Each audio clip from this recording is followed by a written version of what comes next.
জীবনের কিছুটা পথ পেরিয়ে আসার পর আজ একটা জিনিস খুব ভালো করেই বুঝেছি, এক্সপেকটেশন জিনিসটা যতটা কম থাকবে ভালো থাকার দিনগুলো ততটাই বাড়বে, তাই না?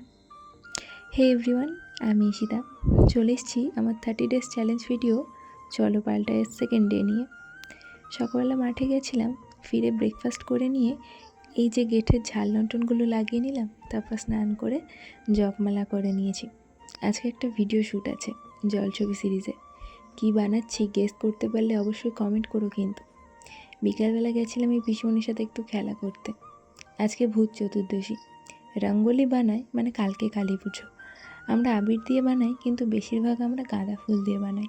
এবার আমাদের ফুলের চাষটা করেনি, তাই কিছু পাতা কুচিয়ে নিয়েছি আর যতটা ফুল মাঠ থেকে পেরেছি সেগুলো নিয়ে এসেছি।